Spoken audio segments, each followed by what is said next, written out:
Hey everyone, and welcome to today's Explainer. A lot of people are drawn to the Lone Star State by some, well, very famous, very appealing slogans. But today, we're going to look right past the shiny marketing. We're going to objectively deconstruct what it actually costs to live in Texas in 2026. And to do this, we're going to build what we're calling the stack. Basically, we're going to literally layer all the real-world expenses on top of each other to reveal the complete, unvarnished picture. I mean, you've absolutely heard the pitches, right? No state income tax, cheap housing. These are the massive billboards that draw people in, especially if you're tired of those high-cost coastal markets. But here is the critical warning. Stopping there means you're only reading the very first line of the bill. The price tag is just the front door. It is not the whole house. To really understand the financial reality of Texas, we have to walk through that front door and look in every single room.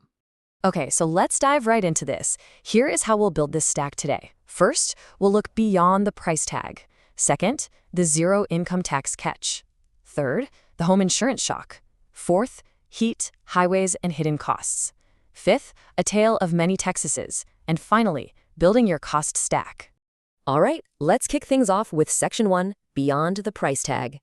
Let's examine the absolute foundation of our stack, your base housing costs.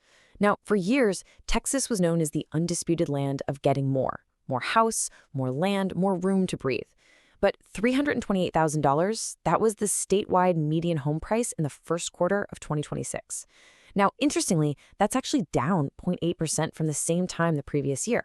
That little cooling signal tells us Texas isn't quite in that same wild, hyper-competitive mood it was during the boom years. But remember, this sticker price, it's literally just the beginning of the math. Two buyers can look at this exact same statewide number and live completely different financial realities, all depending on what happens after that mortgage estimate gets hit with all the other carrying costs. Now, let's pivot and look at the renter's experience for a second. $2,100, that was the median rent in Central Texas in January 2026, which, believe it or not, actually represents a 4.5% drop from the year before. And in other markets, take San Antonio, for example, we saw vacancy rates hit 16.1% in April 2026, complete with negative rent growth. But you've got to remember, the rental market is hyper-localized. So while some of that intense renter pressure has definitely cooled off, it doesn't mean every single renter in Texas suddenly has an easy deal.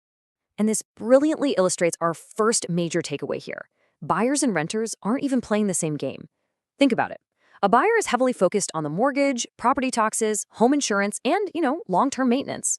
A renter, they're looking at base rent, utility efficiency, renter's insurance, and how fast those local lease markets change. A house might look super affordable on paper, but feel incredibly tight every single month for a buyer. Just as an apartment might look cheap at first glance, but turn into a massive burden if your commute gets longer. Moving right along to Section 2, the zero income tax catch. So let's build the second layer of our stack and objectively address the most famous Texas financial slogan of them all. And this brilliantly illustrates the real Texas tax recipe. The famous 0% individual income tax? Yes, that line is absolutely real, and honestly, it's a massive advantage for high earners coming from heavily taxed states. But the overall tax story, it is definitely not zero.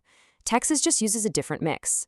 The state sales tax sits at 6.25%, and local jurisdictions can bump that up to a combined 8.25%.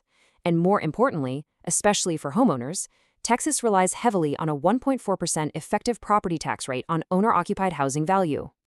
Now, Texas does have rules to soften that blow.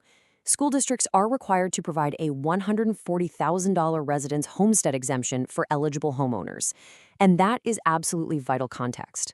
However, because Texas has no state property tax, the local taxing units, we're talking the county, the city, the school districts, they're the ones actually setting the rates.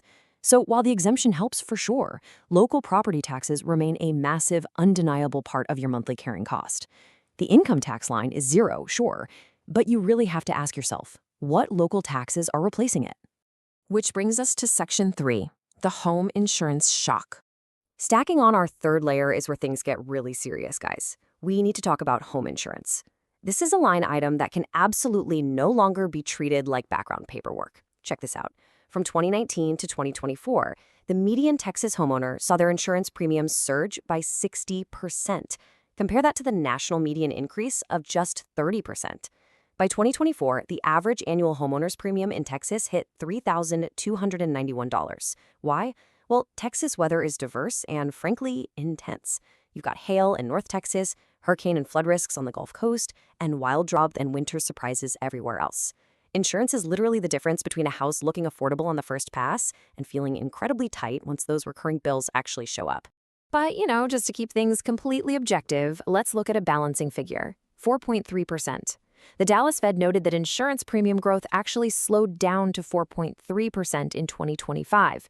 So, okay, this isn't a pure doom story where premiums just explode into infinity. However, the baseline is permanently higher now. You simply cannot judge Texas housing affordability without putting that insurance quote right at the absolute front of your math, preferably before you fall in love with the kitchen. All right, moving to Section 4, heat, highways, and hidden costs.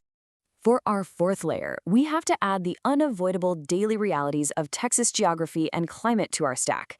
These are those sneaky costs that aren't quite dramatic enough for a headline, but they are steady enough to completely change your daily budget. Heat is not just a weather fact down here, it is a serious household cost. The U.S. Energy Information Administration's 2024 data showed an average monthly electric bill of $163.72. But remember, that's an annual average. A small apartment in a mild month is a completely different ballgame from running the AC in a large, under-insulated, single-family house in August.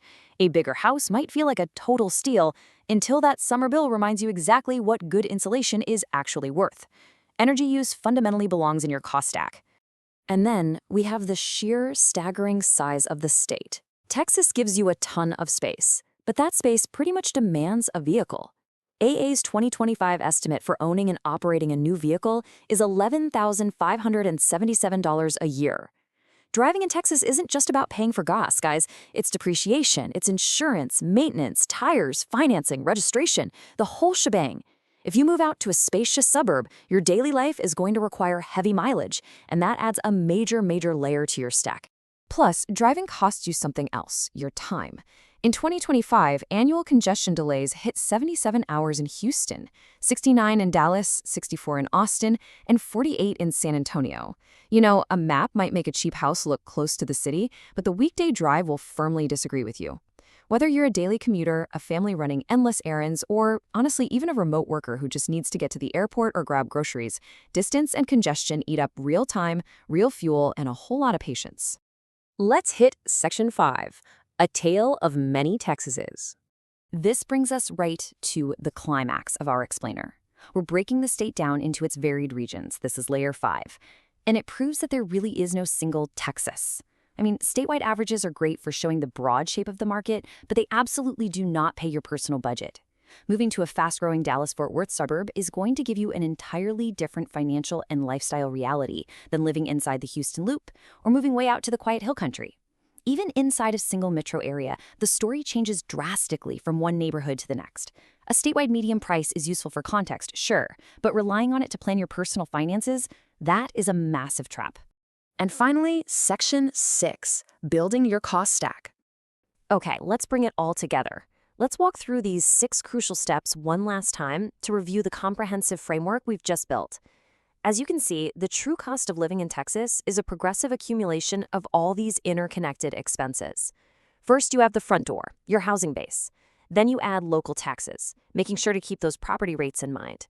Third, you've got to add the new reality of insurance. Fourth, you factor in utilities, specifically cooling all that space. Fifth is transportation, because trust me, you will be driving. And finally, the specific region, which completely alters the math for all the previous 5 steps. Texas is just too big and way too varied for one single number to carry your whole decision. And that brings us to our final empowering question: which Texas cost stack matches the life you are trying to build? Look, Texas can still be a fantastic value. It offers incredible opportunity, wide open space, and a great lifestyle. But the math has to be honest before it can be useful. If you're renting, price out the commute and the utilities. If you're buying, please get real insurance quotes early and deeply understand those local school district taxes.